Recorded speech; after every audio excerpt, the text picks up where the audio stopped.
Hello students, this is the second part of the chapter, The Treasure Within. Let's start reading the second part. He stumbled on architecture because he knew little French and less German. उन्होंने architecture सौभाग्य से ही profession को choose किया क्योंकि उन्हें French और German दोनों language का बहुत कम ज्ञान था. He was offbeat even in the pranks that he played on others. अब वो जब दूसरों के साथ जो मजाक करते थे उसमें उनका इंटरेस्ट नहीं रहा. Now he avoided to make fun of others. When he found his calling, there was no looking back. जैसे ही उसने अपना प्रोफेशन चूज किया तो उसके बाद से उसने कभी पीछे मुड़कर नहीं देखा. बेला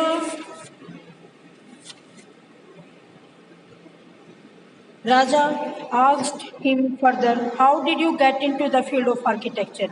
वो पूछती है, आप ये बताइए आप आर्किटेक्चर की फील्ड में कैसे आए. Hafiz contractor. In the college for architecture, nobody who had got below 80 to 85% was allowed to enter. उन्होंने कहा जिन भी स्टूडेंट्स का 80 से 85% मार्क्स कम थे उन्हें अलाउड नहीं था वहाँ पे आर्किटेक्चर में एंट्री करने का. एंड आई हैड ओनली 50% और मेरे पास तो बस 50% मार्क्स थे. I wanted to join the army, इसीलिए मैं ज्वाइन करना चाहता था आर्मी को. आई गोट माई एडमिशन लेटर, मुझे मेरा एडमिशन लेटर भी मिल गया. But my aunt tore it up, लेकिन मेरी आंट ने इसे फाड़ दिया. Then I decided that I wanted to join the police force. तब मैंने डिसाइड किया मुझे पुलिस फोर्स ज्वाइन करनी चाहिए. My mother said don't join the police force, just do your graduation. Mother ने कहा पुलिस फोर्स ज्वाइन मत करो, अपनी ग्रेजुएशन कंप्लीट करिए पहले. सो I went to Jai Hind college in Bombay, इसीलिए मैं बम्बई के जय हिंद कॉलेज में गया. देयर आई वॉज टू इधर टेक फ्रेंच और जर्मन, वहाँ मुझे चूज करना था या मैं जर्मन लूँ या French.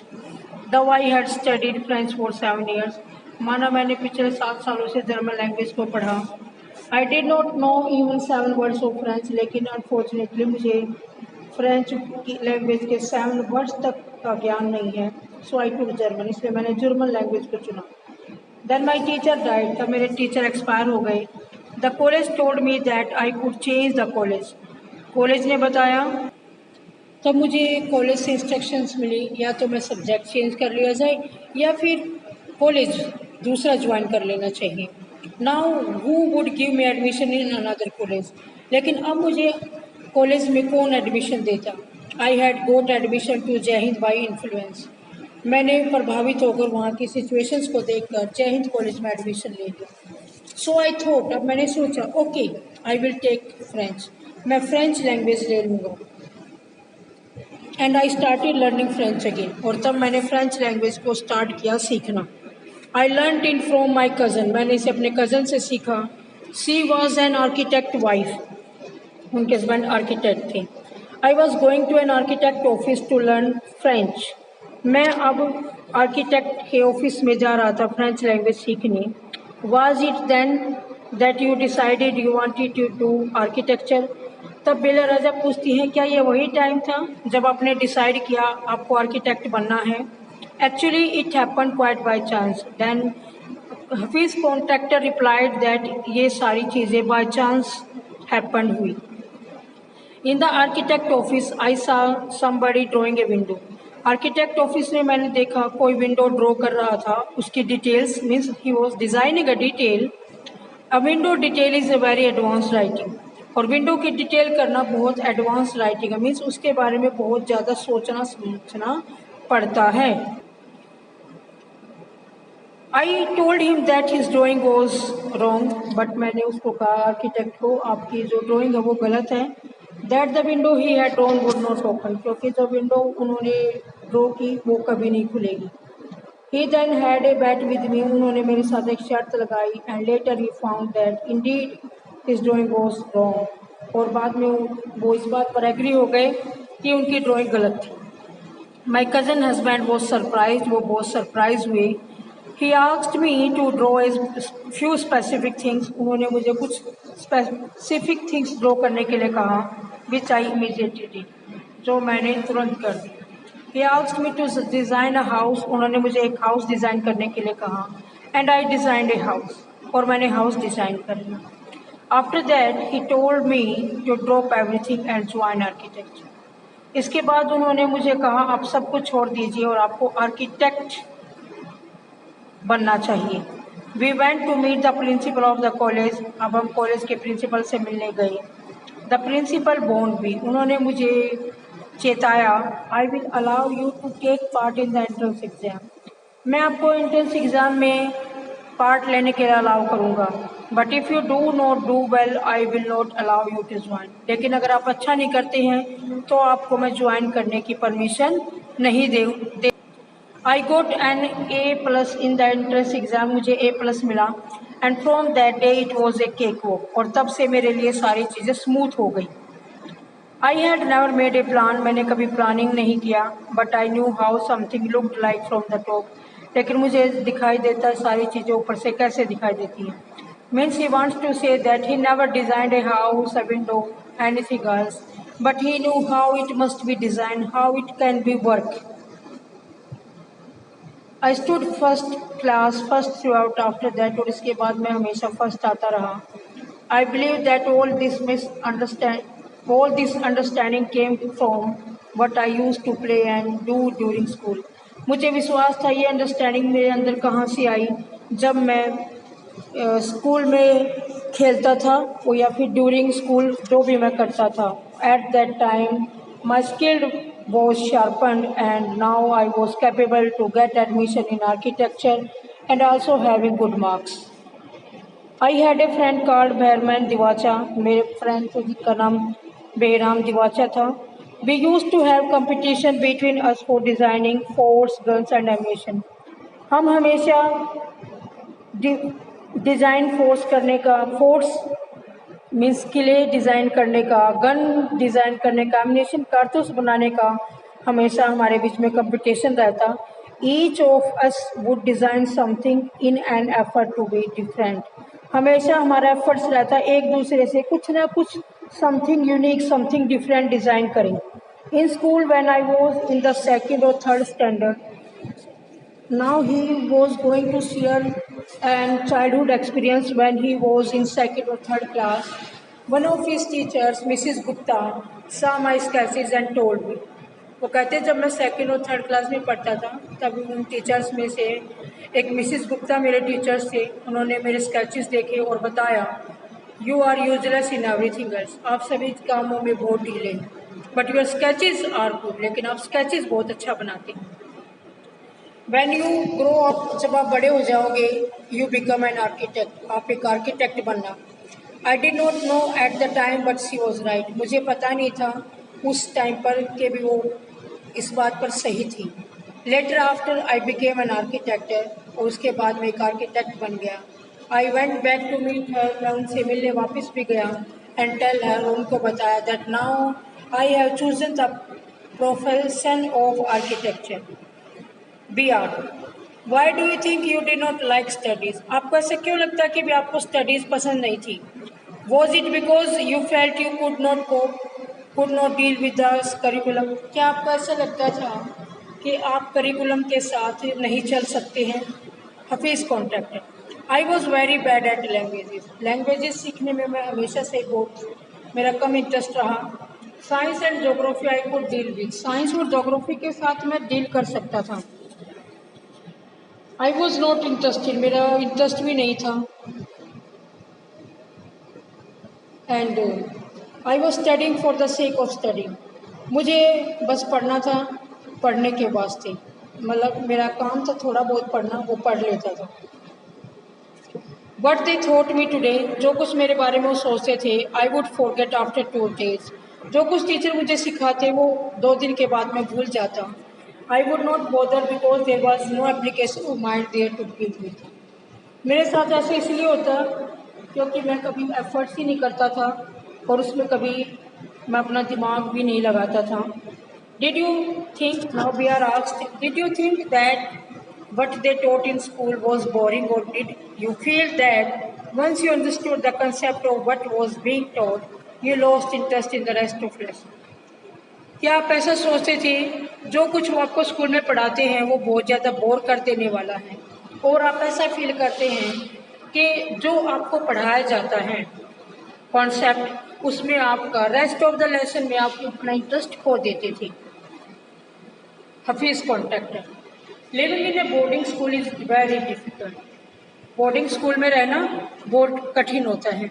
We were just living from day to day, हम एक एक दिन गिन कर रहते हैं। मीन्स वहाँ पे रहना भी स्मूथ नहीं होता उनके अकॉर्डिंग, और वहाँ पे बस अपना दिन निकालना होता है। Means everything there was no interesting, just we are forced to live there only. Now it is there are so many test, और आजकल तो बहुत सारे टेस्ट होते हैं। Back then whenever we had test we use to just copy. अगर मैं पहले की बात करूँ तो जब भी कभी हमारा टेस्ट होता हमेशा मैं कॉपी किया करता था, मीन्स चीटिंग किया करता। The teacher thought that we had done our work, और टीचर को लगता कि भी हम बच्चों ने अपना काम कंप्लीट कर लिया। Bela Raja asked, there is a contention that giftedness and learning disabilities go hand in hand. वो कहती है कि भी जो गिफ्टेडनेस है, मतलब जो बच्चे के अंदर टैलेंट है, और जो लर्निंग डिसेबिलिटी है और उनको सीखने में जो उनका डिसेबिलिटीज़ है, मतलब वो समर्थ नहीं है उसको सीखने में, दोनों साथ साथ चलती है। Do you think this applies to you? क्या आपको ऐसा लगता है ये सारी चीज़ें आप पर भी अप्लाई होती हैं? Hafeez contractor says, well take some students from my class, those who always stood first और second are today doing very ordinary schools. आप एक एग्जाम्पल देखिए, मेरी क्लास के स्टूडेंट्स जो हमेशा क्लास में फर्स्ट और सेकंड आते थे, आज वो जनरल काम कर रहे हैं, मीन्स सिंपल वर्क कर रहे हैं। Hafeez Contractor said, in school I think living our lives there made us teach smart. School में जब हम अपना टाइम स्पेंड करते हैं तो वो हमें स्मार्ट बना देती है, मीन्स आत्मनिर्भर बना देती हैं। I have learn more by doing, मैंने ज़्यादा सीखा प्रैक्टिकली करके। What I did on my own, और जो कुछ मैंने किया, वट अकेडमिक्स वुड हैव टोट मी, जो कुछ मुझे हमेशा सिखाया जाता था वह मैंने सब कुछ प्रैक्टिकली करके देखा, ना कि जो केवल एक जो स्टडी है बुक से पढ़ के किया, बट मैंने उसको प्रैक्टिकली इम्प्लीमेंटेशन किया। Bela Raja said, that is because the personality and skill were there. तो इसका कारण यह है कि जो पर्सनैलिटी है और जो स्किल है वो आपके पास थी। You were able to find expression in a manner you were comfortable, बस आपको उन्हें एक्सप्रेस करना था जिसमें आपको कंफर्टेबल लगे। And you defined every rule so that nobody would stop you from doing what you needed to. और इसीलिए आपने सभी जो रूल रेगुलेशन थे उनको डिफाइड किया, मीन्स उनका उल्लंघन किया। You never obeyed rule and regulation, क्योंकि जो आप करना चाहते थे उसे करने से कोई आपको रोक ना पाए। Hafeez Contractor said, I was more interested in other things, मेरा दूसरी चीज़ों में भी इंटरेस्ट था। वाइल इन क्लास, जब क्लास में, आई स्टार्टेड रनिंग आउटसाइड, जब मैं क्लास में बाहर दौड़ने जाता, I would think of the flowing water, मैं हमेशा सोचता था जो पानी बह रहा उसके बारे में। And how to build a dam to block, और एक ब्लॉक पर कैसे एक बड़ा सा बांध बना दिया जाता है। I would be thinking about the flow of water, जब मैं पानी को बहते हुए देखता तो मैं देखता पानी कैसे बह रहा है और उसके ऊपर डैम कैसे बनाया गया है। How much of water the dam would be able to hold, और जो डैम है वो कितने पानी को होल्ड कर सकता है। That was my interest for the day, और यही बात थी जिसमें मेरा सब कुछ ज़्यादा इंटरेस्ट था। मतलब teachers always teach us that how we can plan a day, but if we think ourselves, we try to prepare these things ourselves by using our own skill, automatically these things can be understood easily. Means जो कुछ teacher बताता है अगर हम उसको practically करके देखते हैं, खुद करके देखते हैं, तो डेफिनेट उसका रिजल्ट हमेशा बहुत अच्छा आता है। When students lost A button while playing और फाइटिंग, जब कभी भी स्टूडेंट्स खेलते और उनका कभी बटन टूट जाता खेलते हुए या फिर लड़ाइयों में, then they would come running to me, तब वो मेरे पास हमेशा दौड़ कर आते, and I would cut a button from them from chalk, तब मैं चौक को काट के उसका बटन बनाता, यूजिंग ए ब्लेड का यूज़ करके। Discipline in the school was very important, school में डिसिप्लिन बहुत ज़्यादा स्ट्रिक्टनेस थी उसको लेकर, and no student could afford to have a button missing, और किसी भी स्टूडेंट को परमिशन नहीं थी वो अपने बटन को गुम करे, means every one must be well maintain. The student would get pass dinner with a full neat uniform and after that it did not matter, students को हमेशा अपना जो डिनर था वो तभी मिलता था अगर आप कंप्लीट यूनिफॉर्म में हैं, और इसके बाद उसकी कोई परवाह नहीं करता था। Bela Raja said to him, coming to the present, चलिए अब प्रेजेंट की बात करते हैं। How do you decide as to what kind of structure you want to give a client, आप कैसे डिसाइड करते हैं कि भी आपको अपने क्लाइंट को कैसा स्ट्रक्चर बनाकर देना है। I look at the client face, office contractor कहते हैं मैं क्लाइंट के फेस पर देखता हूँ, उसके अप्रोच को देखता हूँ, द वे ही टॉक्स, जैसे वो बात करता वैसे देखता हूँ, एंड प्रोनाउंसिस, और तब अनाउंस करता हूँ, द वे ही ईट्स, देखता हूँ किस तरीके से वो खाता है, and I would know what his taste, जिससे मुझे पता चल जाता उसका टेस्ट क्या है और कैसे मुझे उसका घर उसका वो चीज़ डिज़ाइन करनी है। I can relate to people in a way that would be comfortable, इसीलिए मैं उनके कंफर्टेबल उनकी कन्वीनियंस के अकॉर्डिंग उनके काम को कंप्लीट करता हूँ। I sketch my spontaneously on a paper on the spot मैं एक पेंसिल लेकर स्केच रफली तैयार कर लेता हूँ। That paper I give to my people in the office, और वही पेपर मैं ऑफिस में अपने क्लाइंट्स को देता हूँ। Be are you do it instinctively, मतलब आप इस काम को नेचुरली कर लेते हो अच्छे से। कॉल इट इंस्टिंक्ट, हाँ अगर आप कहें तो आप इसको बहुत सिंपल वे में कर लेते हैं। कॉल इट अर्थमेटिक, आप इसको अर्थमेटिक भी कह सकते हैं, वट एवर जो आपका मन करे आप उसको ऐसे कह सकते हैं। Now it come to me like mathematics, अब मेरे लिए मैथमेटिक्स की बात है।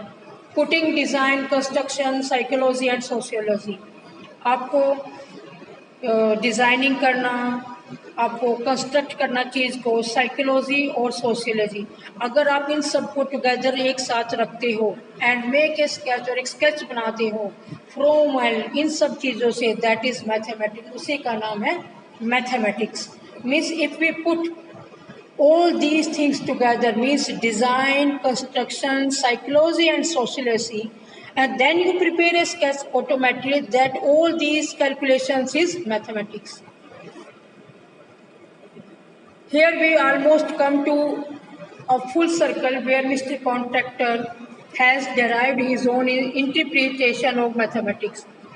हाँ अब हम पूरा सर्कल ले लिया है, मतलब we have asked all these things to mister Contractor, से हमें सारी चीज़ें का ज्ञान हो गया है, और उन्होंने अपनी एक मैथमेटिक्स की केवल अपनी ही एक परिभाषा दी है। Taking it from a subject he hated to a subject he now loves dealing with it, एक ऐसा सब्जेक्ट जिससे उसको हमेशा से ही बहुत बुरा लगता था, अच्छा नहीं लगता था, और अब उसी के साथ उसे डील करना बहुत अच्छा लगता है।